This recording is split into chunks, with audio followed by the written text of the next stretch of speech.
Because it was not widely advertised, a lot of folks didn't see it at the time, neither did I. I saw it on home video, which says something about my age and the film's age. But if you haven't seen it, you're missing out. A 100% guy movie in the vein of Braveheart or Gladiator, but better in my humble opinion, Antonio Banderas in The 13th Warrior.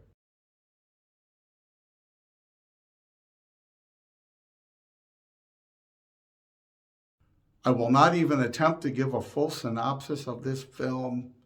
It's incredible. It does tie together, interestingly, the Islamic world at the height of that sort of golden age of Islam, as it's known historically, with the Nordic Vikings, with Banderas' character being an Arab ambassador, Ibn al-Fahlan, based on a real person who traveled the world and chronicled his travels to that community in that era, who travels to the north, who becomes an ambassador to the Northman or a Northman tribe, gets to know King Bulawaif, and on to adventure they go. If you haven't seen it, you've got to see it. It's an incredible movie. It is based on, loosely, the Beowulf mythology. There's also quite a bit of the iconic Kurosawa's The Seven Samurai, which became the Magnificent Seven and other things. These 12 Vikings, and by the prediction of their fortune teller, or rather her command, her suggestion based on reading the bones, they have to take a 13th man who cannot be a Northman, and they take Banderas' Arab character with them. They go to the north and they take up the cause of this oppressed Viking people in the north who are constantly being assaulted by these cave-dwelling remnants of caveman civilization. They even, with great historical accuracy, capture how they live in the caves, and the little image of the famous pudgy Venus with no arms, legs, or head, but the large torso and breasts, rather plump, an ancient deity worshipped by Stone Age people. They tie this in, and we get these cave-dwelling people that are the threat. The Northmen describe this as an ancient enemy, a cursed name that was meant to go unspoken, but there used to be many of them long ago, all over that land at one time. This is a classic theme of the conflict between civilization and primitiveness. In this case, the Vikings, who in many ways in this era would be the epitome of barbarism to many other peoples in the world further south and east, and yet they are a farming settlement culture. They're not only warriors.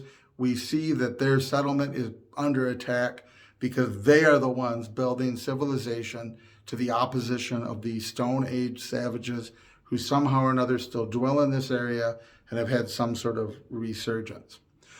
One of the things that it does really, really well, better than any movie that I have ever seen, is the transition of language.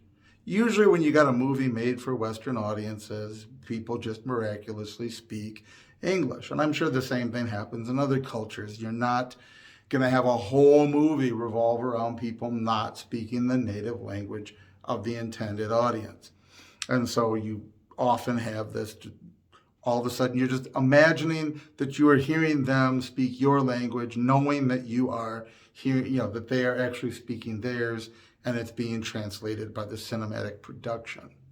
However, in this film, we begin getting our Arabian language in English. We hear the narration about the Arab and how he goes into exile in English, presumably speaking Arabic, some form of Arabic at the time.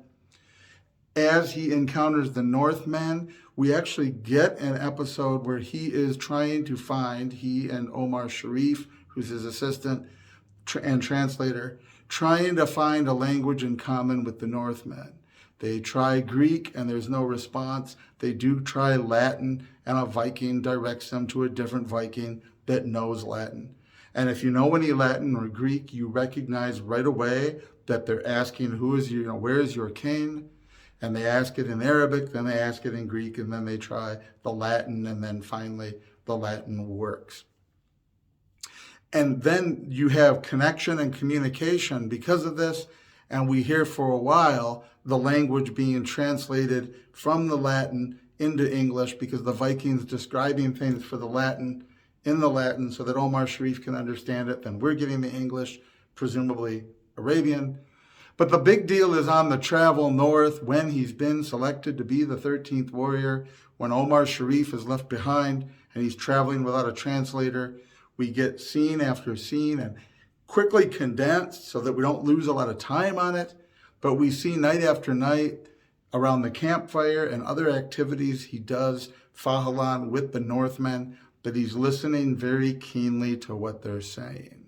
He's learning their language, and brilliantly we're allowed to learn the language along with them. The way they do this is having them speaking Norse and occasionally giving us a word in English. And so after a while, we are picking up more and more of it is heard to us in English because the Arab is picking it up in his language, in his new understanding. He's understanding it now, what they're speaking, until finally one of them makes fun of his mother and he protests in their language and is able to explain he learned the language by listening. It's the coolest transition from one language to another I've ever seen in cinema, and it really makes it seem more real. Ultimately arriving to save the Norse settlement from the Stone Age savages through a series of battles and conflicts and death and loss and suffering, we see the plot play out to this very heroic sort of ending where King Beowulf, where King Beowulf gives his life, having been poisoned by the evil queen before he cut her head off. He then dies slowly while still fighting against the bad guy, and only when the victory is won does he sit down and let himself die. It's a beautiful moment and a well-executed, well-portrayed, just genius moment that if you don't get a manly tear, then you really didn't get the plot at all, even as a dude. But what the story really ends up being about, which is also a 100% guy thing, Fahlan, who was an intellectual, a soft ambassador, a guy who got into trouble for messing around when he shouldn't have been, who lived in this great golden age of Islam, where he came from was money, power, influence. He was this cushy guy. We do see that he knows how to handle a sword. It's got to be a small Arabian style one that he's accustomed to, but that's sort of like rich people taking fencing, right? He has some idea of how to handle a sword and what he needs. He knows about the metalworking and how to get a Viking sword turned into one that he can handle. On the other hand, he is not a warrior. He is not a soldier. He is in most ways a soft intellectual who happens to be a little bit athletic and good at fencing. And in the process of this plot, where we have these very manly men doing these manly things and this conflict of primitiveness and beginnings of civilization among the North, the hearkening back to the caves in the Stone Age versus the farming, the agriculture, the settlement, this ultimate conflict.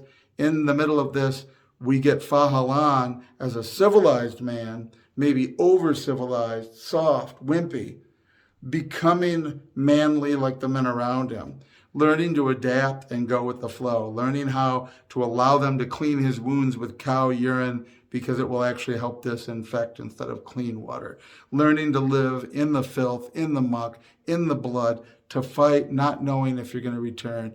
He delivers this incredible prayer before the final fight scene. We get to see the fight scene unfold. We get to see the King Beowulf die. All this happens gloriously. And away goes Fahlan back home on a long journey towards home. And he's going to chronicle, as he promised to the late King Beowulf, chronicle the story so that others can read it. It's a fabulous tale that has all of the things that the newer movies and shows I'm always complaining about don't have. It has a consistent storyline within itself. It has an important set of plot developments.